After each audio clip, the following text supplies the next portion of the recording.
एक प्यारा सा खरगोश था, नाम था उसका कलीवर। कलीवर बहुत शरारती और चंचल था। इसे नई नई जगहें देखना बहुत पसंद था। एक दिन कलीवर अपने घर से निकल पड़ा नए दोस्त ढूंढने। वह बहुत खुश था, अच्छलता कूदता जा रहा था।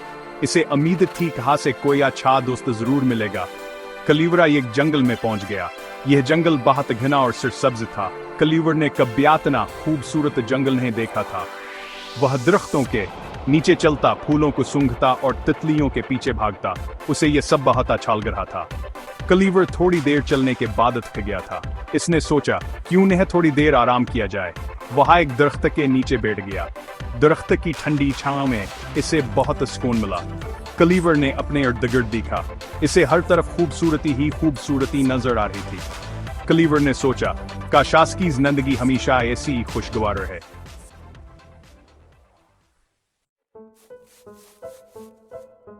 कलीवर सोच ही रहा था कहा अचानक से एक आवाज सुनाई दी। ये आवाज एक लोमड़ी की थी जो वास की तरफ बढ़ रही थी।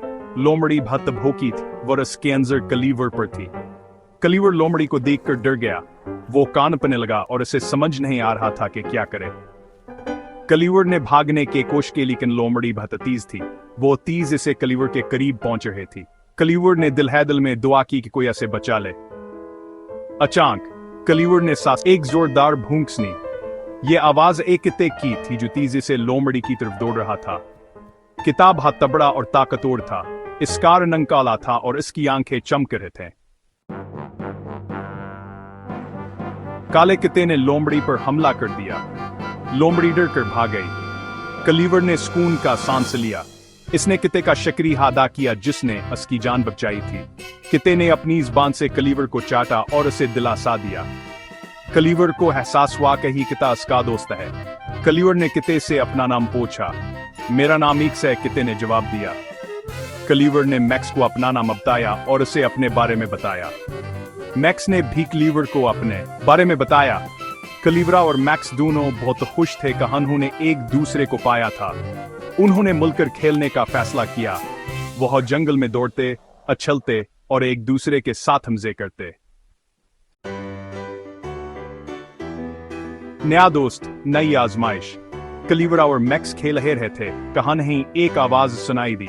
उन्होंने गौर से सुना। ये आवाज मदद के लिए पुकार रही थी। कलीवरा और मैक्स आवाज की तरफ भागे। उन्होंने देखा कहा एक छोटा सा परनंदा एक दरख्त की शाख पर फंसा हुआ है। परनंदा बहुत खौफजदा था और अड़ने की कोशिश कर रहा था, लेकिन वो आजाद नहीं हो पा रहा था। हमें उसकी मदद करनी चाहिए, कलीवर ने कहा। लेकिन हम किसे? मैक्स ने पूछा। वह इतना ऊंचा है कि हम वहां तक नहीं पहुंच सकते। कलीवर ने सोचा और कहा तुम मुझे अपने पेट पर बैठा लो। मैं इस दरख्त पर चढ़ जाऊंगा और इस परिंदे को आजाद कर दूंगा। हमतावर दोस्ती की मिसाल। मैक्स ने कलीवर को अपने पेट पर बैठा लिया। कलीवर दरख्त पर चढ़ गया और उसने परिंदे को आजाद कर दिया। परिंदा आजाद होकर खुशी से उड़ गया। कलीवर दरख्त से नीचे उतरा और मैक्स के पास आया। तुम बात बहादुर हो, कलीवर, मैक्स ने कहा। तुम्हारी मदद के बगैर मैं ऐसा नहीं कर सकता था, मैक्स, कलीवर ने कहा। अब हम दोनों हैरो हैं, मैक्स ने कहा और दोनों हंस पड़े। कलीवर और मैक्स ने फैसला किया कहो हमेशा एक दूसरे के दोस्त रहेंगे और एक दूसरे की मदद करेंगे। नई शुरुआत। कलीवरा और मैक्स जंगल में बहुत से नए दोस्त बनाए। वह सब मिलकर खेलते, एक दूसरे की मदद करते और एक दूसरे के साथ खुश रहते। कलीवर ने सीख लिया था कि दोस्ती है सबसे बड़ी दौलत है। इसे एहसास हुआ कि जिंदगी में दोस्तों का होना बहुत जरूरी है। कलीवरा और मैक्स की दोस्ती की कहानी जंगल के हर जानवर को मालूम थी। ये कहानी हमें बताती है कि दोस्ती की कोई हद नहीं होती।